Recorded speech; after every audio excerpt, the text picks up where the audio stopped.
Bonjour Joël de René. Bonjour.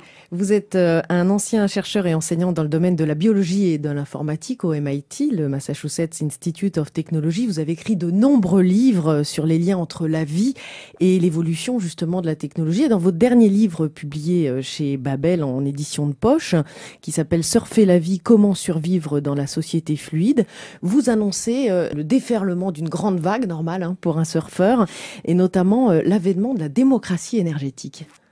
Oui, je trouve que notre avenir énergétique nous est confisqué par les énergies fissiles et les énergies fossiles.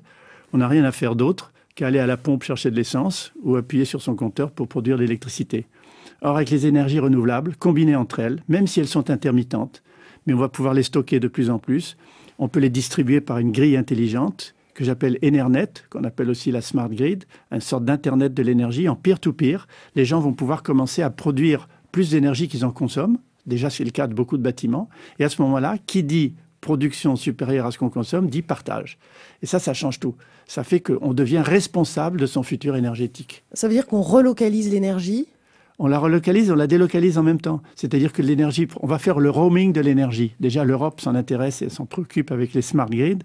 Par exemple, de l'électricité produite avec des panneaux photovoltaïques en Italie pourrait être utilisée au nord de l'Allemagne, de l'énergie éolienne produite en Écosse pourrait être utilisée en France, et réciproquement, c'est-à-dire un roaming de l'énergie. Déjà, on va le faire pays par pays, et ensuite, ça s'étendra éventuellement à l'échelle de l'Europe. Alors, vous parlez d'énergie renouvelable au singulier en disant qu'il y a quand même 12 sous-familles et que tout cela est en train d'être concrétisé, notamment à l'île Maurice, où vous conseillez d'ailleurs le Premier ministre. Oui, l'île Maurice est bénie des dieux, parce que c'est une île qui reçoit les 12 énergies dont je parle, c'est-à-dire l'énergie du vent, l'énergie du soleil, solaire thermique, solaire photovoltaïque, il y a de la géothermie, il y a l'énergie des vagues, il y a de la biomasse en pagaille, c'est un ancien pays qui faisait de la canne à sucre, il y a de l'hydroélectricité, il pleut sur les montagnes. Donc tout ceci peut être combiné, utiliser une grille intelligente, une smart grid, on n'y est pas encore, bien entendu, mais ce sont des projets, on essaye d'abord de sensibiliser les industriels, nationaux et internationaux, ce qui commence, on a fait un grand rapport, le rapport McDonald, un rapport qui a conduit à une feuille de route pour tous les ministres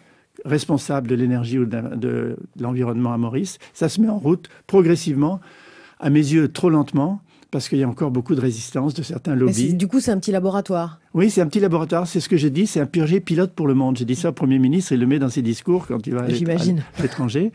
L'île Maurice est un projet pilote pour le monde. Si l'île Maurice réussit, le monde peut réussir.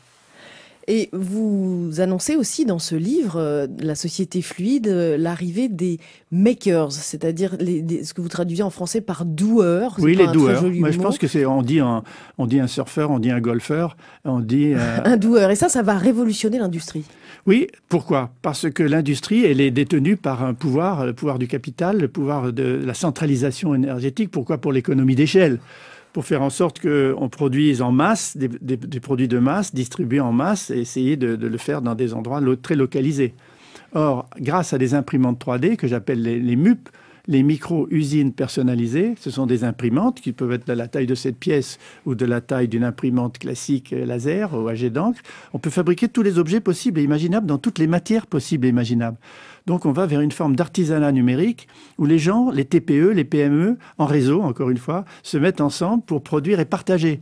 Les hacker studios aux États-Unis, les Fab Labs dans le monde, ne brevettent pas. Ils partagent l'information pour que d'autres puissent tout de suite en profiter. Et dans des pays en développement, se créent des Fab Labs pour fabriquer des produits de la vie courante. Et ça, c'est une industrie qu'on appelle déjà l'industrie 2.0, du bas vers le haut, alors que l'industrie classique, elle est dominée du haut vers le bas par des grands pouvoirs économiques et politiques.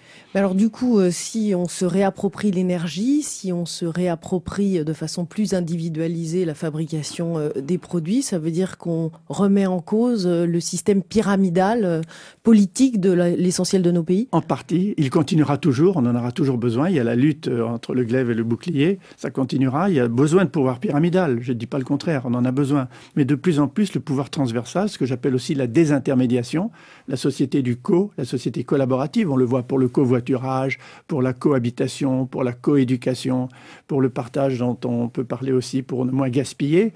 Tout ceci démontre que les gens sont prêts entre eux, en se connaissant, en partageant, en se faisant confiance, à rentrer dans une ère de solidarité, de générosité qu'on a considérée comme une sorte d'altruisme un peu bisounours, mais qui montre maintenant que derrière, il y a du sens, il y a de la créativité et il y a de la vie.